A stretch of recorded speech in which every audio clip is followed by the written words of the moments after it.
Olá, meus queridos músicos, ministérios de música, bandas, corais da nossa querida paróquia Nossa Senhora de Fátima.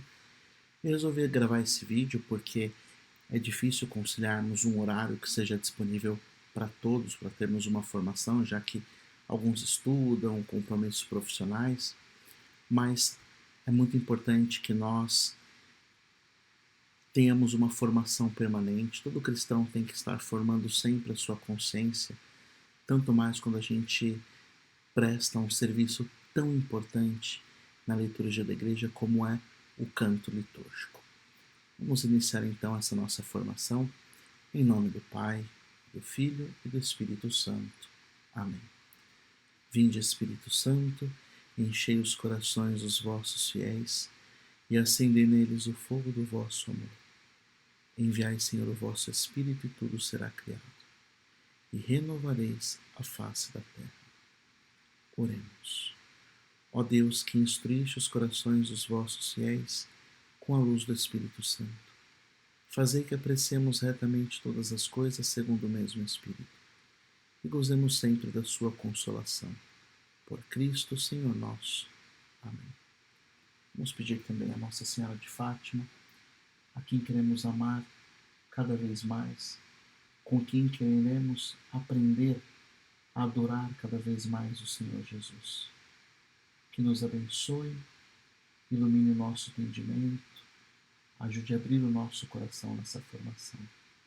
Ave Maria, cheia de graça, o Senhor é convosco. Bendita sois vós entre as mulheres. Bendito é o fruto do vosso ventre, Jesus. Santa Maria, Mãe de Deus, rogai por nós, pecadores, agora e na hora de nossa morte. Amém. Nossa Senhora de Fátima, rogai por nós.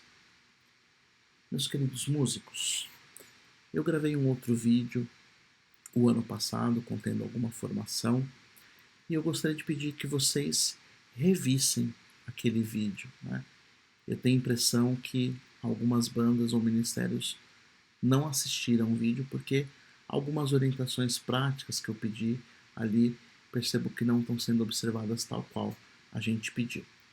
Nós vamos seguir o seguinte curso para essa formação, queria que vocês prestassem muita atenção, se for necessário, anotem, tirem dúvidas depois, mas essas formações são muito importantes para que a gente cada vez mais esteja em sintonia, em comunhão. É muito importante, como eu falei no outro vídeo, a união, né, de unção dos músicos com o sacerdote, para que a gente conduza a celebração de acordo com aquilo que ela realmente é, um encontro pessoal com Cristo. Né? Então, na última formação, a gente falou muito sobre isso, né? Sobre a vocação do músico. E esta união se reflete, né? Por exemplo, quando nós temos os cantos ali todos preparados, e isso é uma coisa que eu tenho que elogiar muito, porque nós percebemos em todos os ministérios de música da paróquia que os cantos são bem escolhidos, são preparados, são ensaiados, são bem cantados, né? São cantados de acordo com a liturgia do dia. Olha, eu tenho que elogiá-los nesse sentido e abençoá-los. Temos muitos ministérios de música na paróquia, todos, graças a Deus, eu percebo essa devoção e esse zelo para com a Eucaristia e a Santa Missa. Por isso mesmo me alegro em fazer essa formação, porque dá gosto, né? Dá para perceber que vocês absorvem a formação com alegria e com amor. Bem? Então aproveito aqui para esse elogio, para esse agradecimento a cada um de vocês. Por exemplo, nós percebemos uma unção quando está tudo preparado, mas de repente o padre falou uma coisa na homilia que te remeteu a uma canção.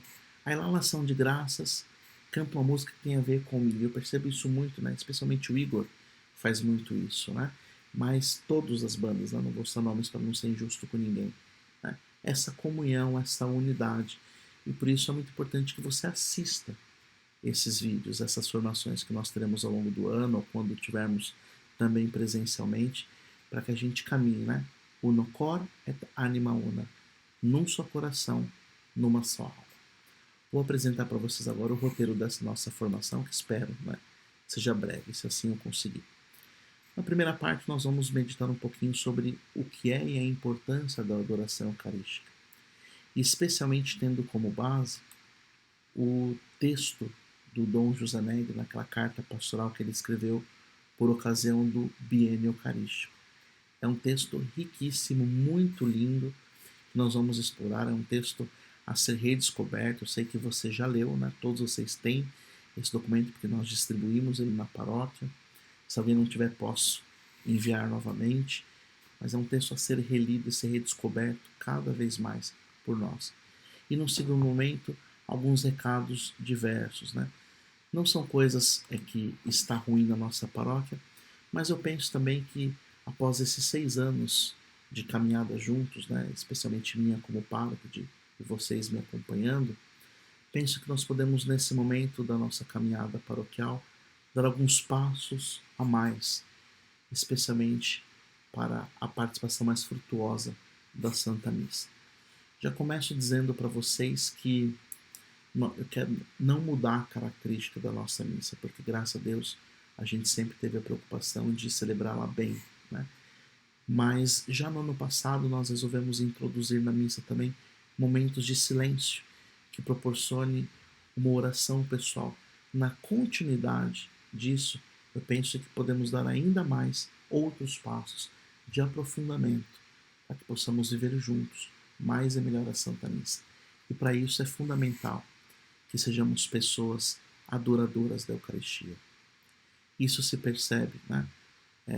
Graças a Deus, musicalmente todos vocês são muito dedicados e bons, cantam muito bem, tocam muito bem, se preparam bem. Eu vejo que ensaiam, são dedicados. Quanto a isso não tenho nada a dizer, mas a gente percebe que a unção transborda também naquele que adora Jesus na Eucaristia. Então, vamos ao texto e à formação. Então, estou utilizando o texto, né, uma parte do texto do Dom José na Carta Pastoral. Quando ele fala sobre a adoração eucarística, diz assim: um dentre os momentos mais privilegiados para contemplar o mistério do corpo e sangue de Jesus é a adoração eucarística. Diante de Jesus sacramentado, cultiva-se a relação com o Mestre e se alimenta o estupor e a admiração por tão grande mistério que celebramos na missa. Meus amados, a Santa Missa, né, acabei de gravar uma formação para os ministros e falava justamente isso, também na carta pastoral assim fala. A Santa Missa é o ponto máximo da nossa fé. Para ela converge toda a nossa vida. Nós podemos dizer que não existe nada mais importante na nossa vida nem na nossa comunidade paroquial se não houvesse nenhuma outra pastoral ou nenhum outro encontro, mas todos nós vivêssemos a Santa Missa com profundidade, com certeza estaremos cumprindo bem a nossa missão. Só que a adoração eucarística é uma extensão da missa. Adorando a Eucaristia é a melhor maneira de me preparar para a Santa Missa, como também de estender os frutos da Santa Missa na minha vida.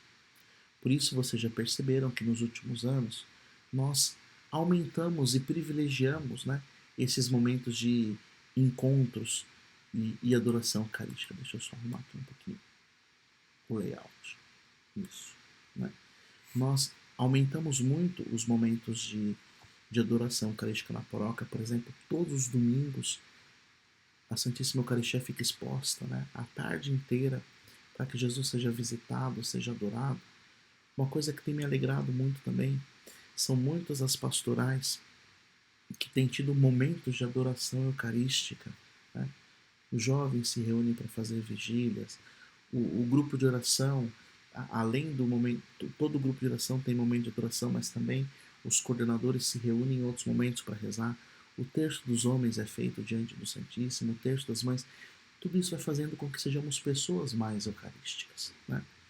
E especialmente os músicos, cada vez mais eu gostaria que privilegiassem também esses momentos de adoração eucarística. E assim como eu falei no outro vídeo da outra formação, nos momentos em que tiver adoração eucarística na paróquia, a banda que tiver escalada para aquela missa ou aquele encontro, não fique no salão ensaiando. Né? Porque quando Jesus está exposto, nós estamos lá para adorá-lo. Né?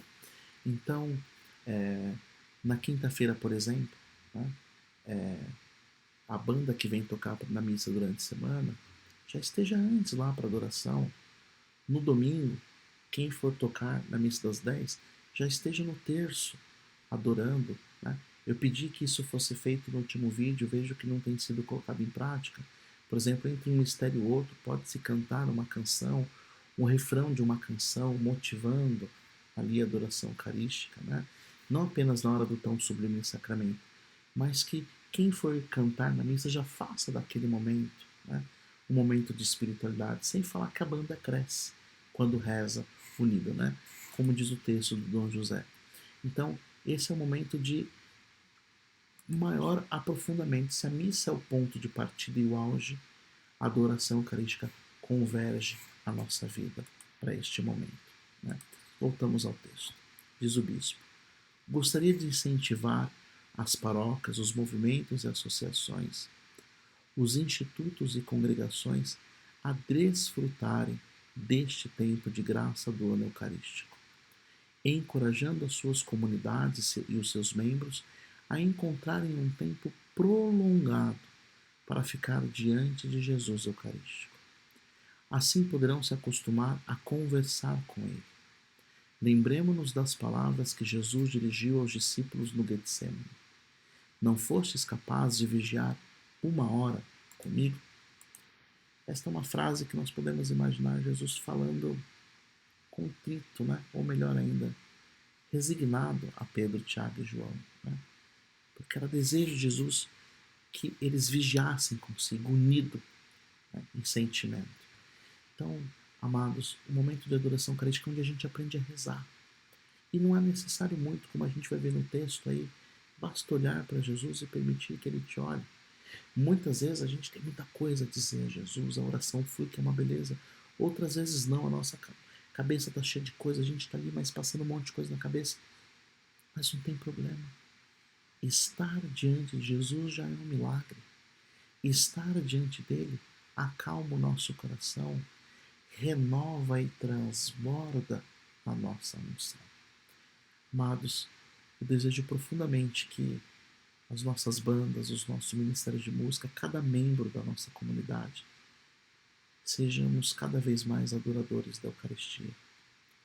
Como é um desejo do meu coração que mais pessoas participem, por exemplo, do Adoro-te, que não é uma pastoral, nem sequer um movimento, nada mais é do que a concretização de uma vocação, nada mais é do que um colocar em prática o nosso chamado, aquilo que vamos fazer no céu para sempre, que é estar diante de Deus. É verdade que lá o veremos tal como Ele é, na adoração eucarística o vemos escondido sob as espécies sacramentais, mas tenho percebido isso de modo muito especial ao longo de todos esses meus anos de vida consagrada, de sacerdócio, especialmente na paróquia. As pessoas que mais têm crescido na fé são as pessoas que buscam fazer adoração. Sem personalizar o nome de ninguém, a gente percebe, por exemplo, que algumas pessoas têm uma dificuldade tremenda de estar diante de Jesus na Eucaristia.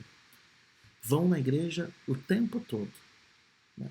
Faz um monte, mas não consegue parar e estar diante do sacrário. Isso não significa simplesmente, né, hiperatividade ou inquietação do coração. Significa especificamente um não crescimento na fé. É fato, é duro dizer, mas essa é a realidade. Porque na medida em que vamos crescendo na fé, a gente quer prolongar esse encontro. Você consegue imaginar o que é um sacerdote que não adora Jesus na Eucaristia? A vocação se empobrece, né? Vai sobrando a nossa humanidade, vai transbordando os nossos defeitos. Ao contrário, quando a gente busca essa comunhão com Cristo, a adoração à Santa Missa se expande, se estende, a nossa vida se torna eucarística. Eu não sei vocês, mas quando leio, né, novamente textos eucarísticos, essa carta pastoral, o coração da gente arde em vontade de adorar o Senhor. E graças a Deus a nossa paróquia está sempre aberta. E Jesus quer ser sempre visitado por mim e por você.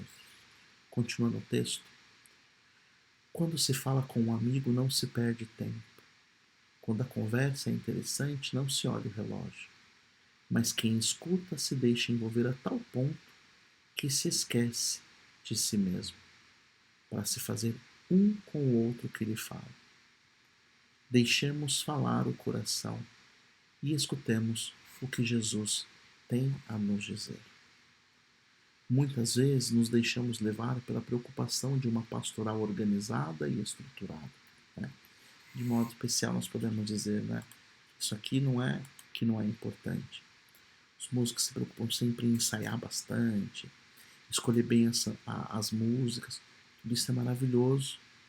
Nota 10 para todos vocês nesse quesito. Mas a questão é que nós podemos dar um passo a mais. E diz o texto, nós não podemos pensar que isso é suficiente. Né? Porque a gente pode fazer isso de um modo profissional e se esquecer do principal. Eu e você. Né?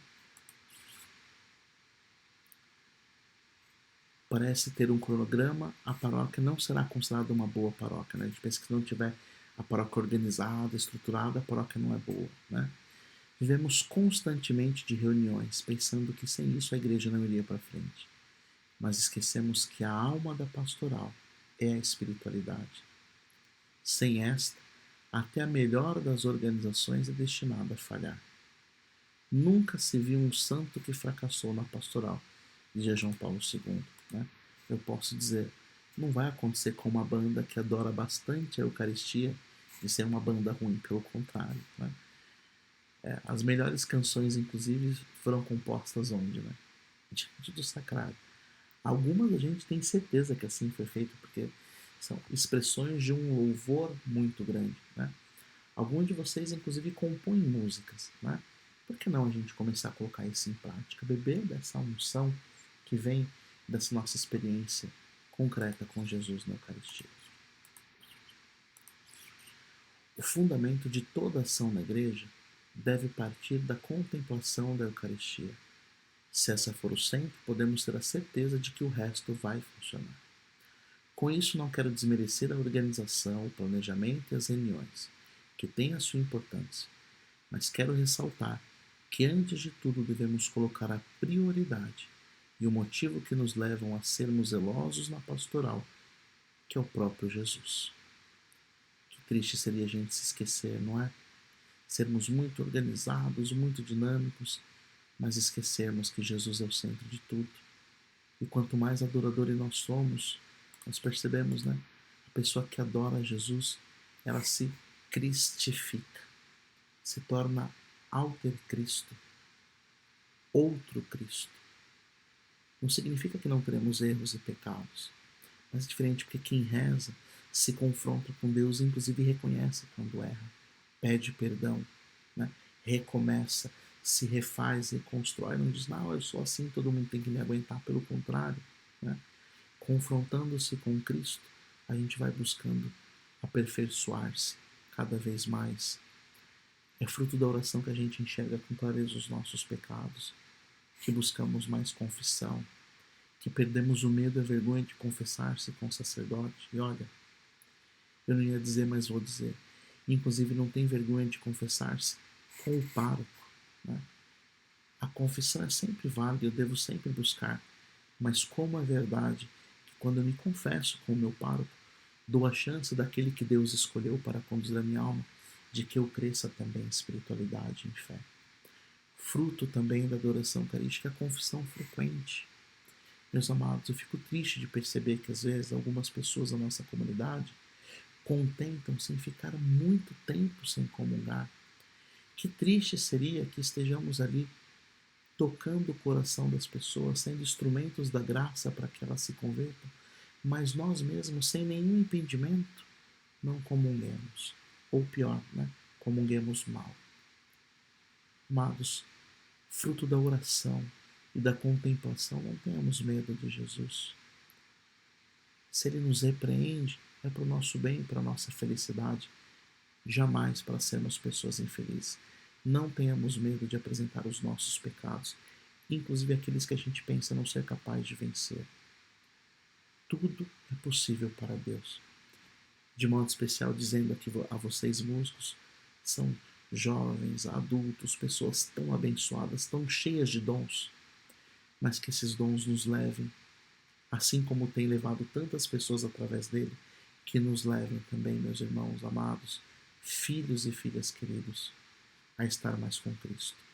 Eu desejo do profundo do meu coração que, ao longo desse próximo ano, vocês possam confessar-se com mais frequência. Ao longo desse último ano, eu devo dizer que muitos renovaram essa experiência. Alguns me disseram: padre, eu tinha o costume de confessar 2, 3 vezes ao ano. Depois comecei a me confessar com mais frequência, a minha fé cresceu. Né? E esse é um dos motivos também que resolvi gravar esse vídeo. Né? Ouvindo esses bons testemunhos, perceber que a gente pode crescer na fé. Pode ter a certeza que o confessionário é um lugar privilegiado, tanto para o sacerdote que naquele momento experimenta a sua vocação de um modo tão único, o seu coração se reveste de uma misericórdia tão grande. E graças a Deus eu posso dizer isso. Nesses meus poucos 13 anos de sacerdócio, nunca ouvi dizer que uma pessoa saiu do confessionário, né, tendo se confessado com sinceridade, com amor, e não foi profundamente tocada pela graça de Deus. E eu, ao mesmo tempo, cada vez mais, quando uma pessoa vem confessar, aumenta o nosso amor àquela pessoa. Eu tenho mais vontade de rezar por ela. Me sinto mais pai sacerdotalmente, mais unido a ela. Uma comunhão de coração, porque também o padre experimenta o sacramento da confissão. Também o padre faz direção espiritual. Também o padre sabe o quanto é difícil ir lá e dizer os nossos defeitos. Muitas vezes sou vencido também pelo medo e pela vergonha. Mas é verdade que a cada vez que abro meu coração diante de Jesus no sacramento da confissão, a minha comunhão melhora. A Santa Missa que eu celebro melhora. E eu me sinto cada vez mais feliz. Então, que seja um caminho que possamos empreender juntos. E saiba de uma coisa também. Uma comunidade que confessa-se e confessa-se bem faz com que o seu sacerdote seja também muito melhor.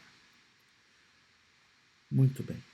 O fundamento de toda ação na igreja deve partir da contemplação da Eucaristia. Se essa for o centro, podemos ter certeza de que o resto vai funcionar. Né? Já li. Nós poderíamos dizer também assim, né? Começar qualquer reunião com um momento de adoração na frente do sacrário já dará a orientação certa para aquilo que deverá ser discutido e tratado. Gostaria que vocês fomentassem muito entre vocês e privilegiassem esses momentos. Bem, aqui, né, o primeiro momento dessa nossa formação foi de espiritualidade. Agora gostaria de tratar alguns avisos. Penso que podemos dar mais alguns passos na nossa caminhada. Tá bem? Peço que observem bastante isso e, por favor, revejam também os recados da última formação. Não quero repeti-los aqui, mas para que a gente coloque em prática. A maioria absoluta das bandas tem colocado em prática, né? Mas é ruim quando a gente grava uma formação assim com tanto amor, com tanta unção, né, com tanto carinho, e a gente percebe que não foi visto. Né? Não foi, e a gente vê que não é visto quando não é colocado em prática. Tá bem? Vamos então a esses avisos. O primeiro deles, né, é rever o vídeo anterior. Depois, meus amados, silêncio na consagração. Isso aqui é uma orientação nova. Tá? No último vídeo eu pedi que naqueles momentos se evitassem solos de violão, teclado, violino, o que fosse, né? Mas que pudessem ser feitos assim, bem baixinho, né? Mas eu penso que o ano passado nós fizemos uma experiência, ela foi positiva. Do silêncio, por exemplo, após a comunhão, aqueles 2 minutos preciosos. Então penso que a gente pode colocar em prática agora, né? Aquilo que ensina o documento Redemption em Sacramento. No momento da consagração, somente o sino que o coroinha ou o acólito vai tocar. Neste momento, vou pedir que vocês não toquem mais nenhum instrumento, para que a gente aprenda a contemplar Jesus no silêncio. Até aqui permitir, mas penso que podemos dar um novo passo daqui para frente, tá bem? Agora, muita atenção sobre as palmas, tá bem? O ano passado, vocês se lembram, naquele quadro que a gente fazia Pergunte ao Padre, eu expliquei a respeito das palmas, né? Sobre ela é necessário dizer uma coisa. A liturgia não proíbe, mas também não obriga. O que não está proibido está permitido. Isso significa que as palmas podem ser realizadas durante a Santa Missa. Porém, é uma sensibilidade que diz respeito à espiritualidade de cada um. Né? Muita gente gosta de bater palma, mas não é obrigatório. Em virtude disso, eu queria pedir uma coisa para vocês, que nunca um músico dissesse: vamos bater palmas, agora as palmas. Não, né?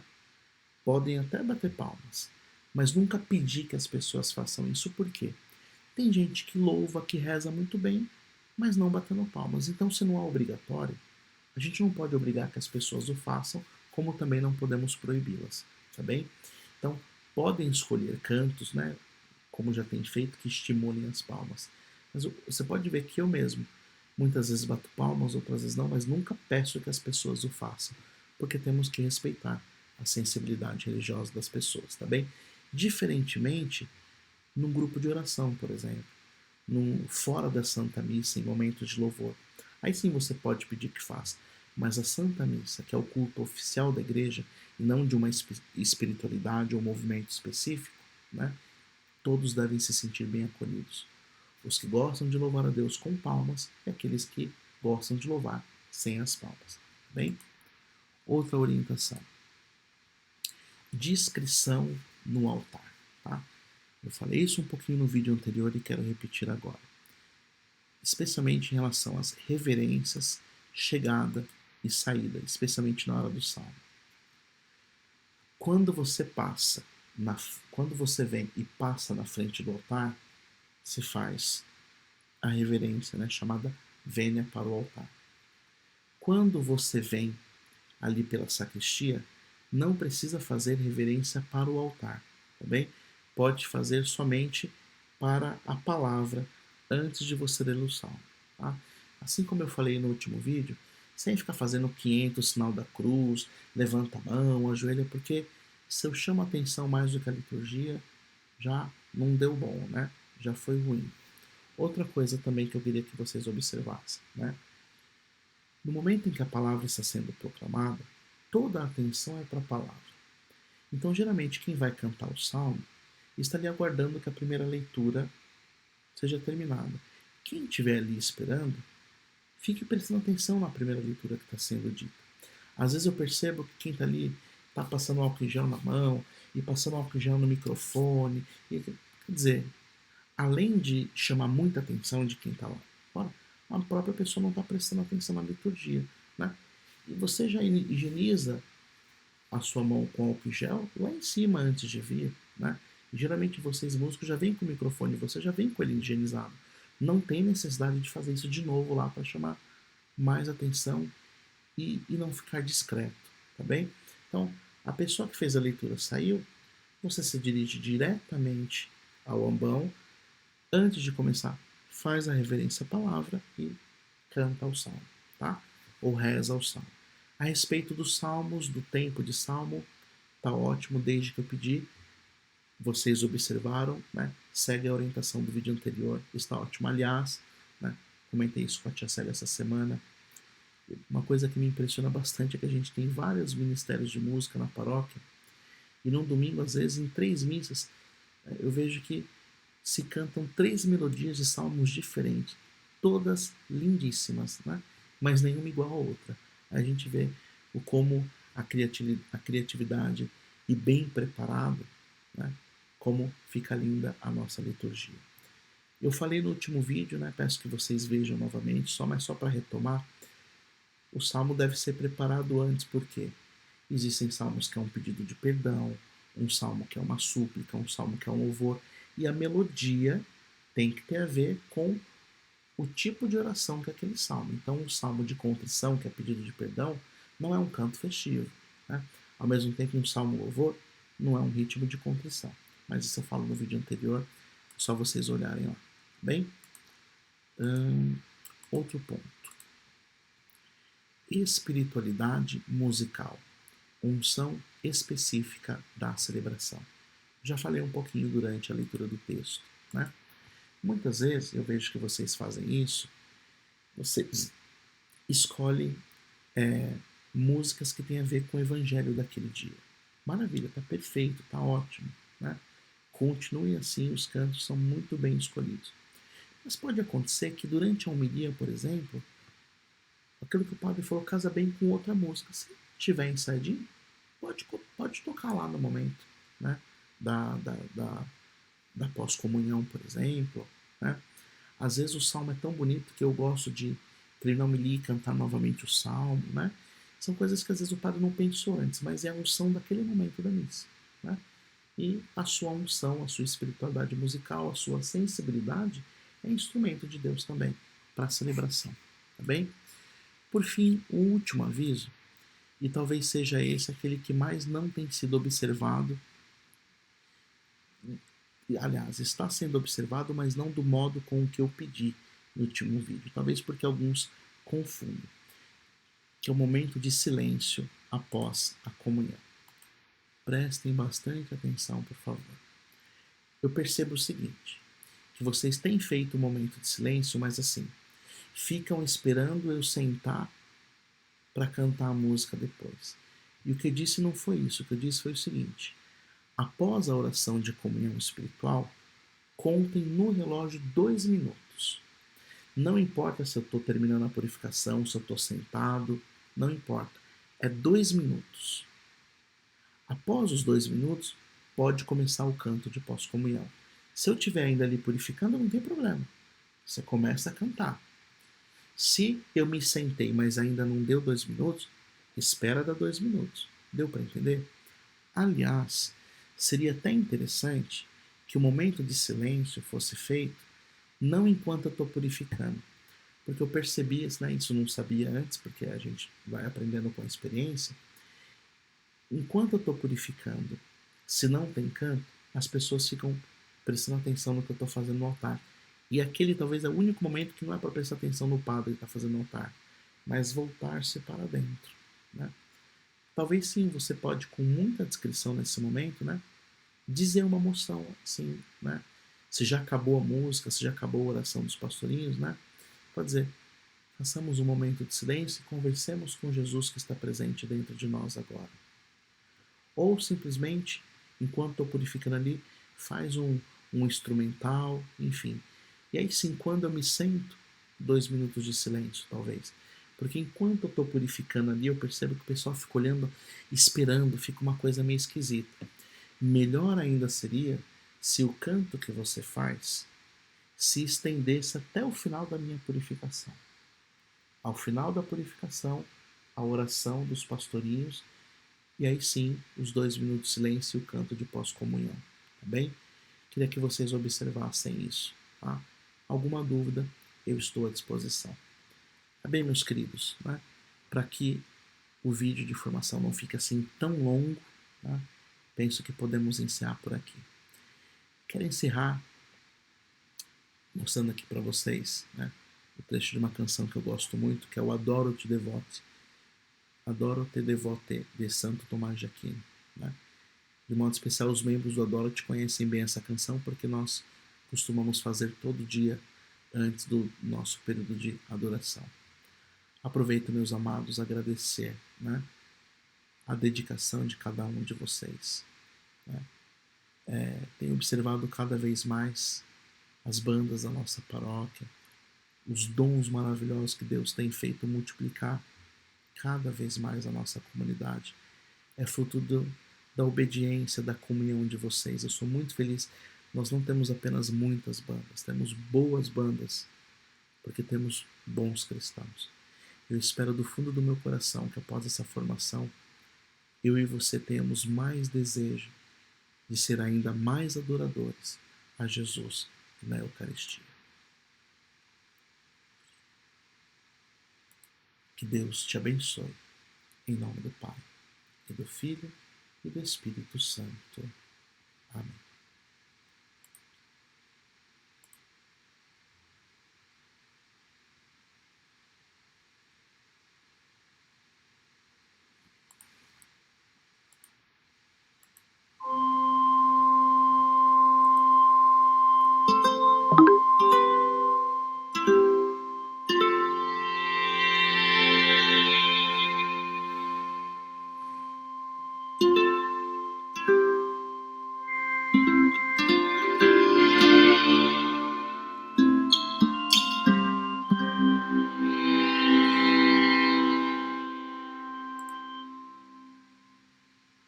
loro te devote latens Deitas, quae suvis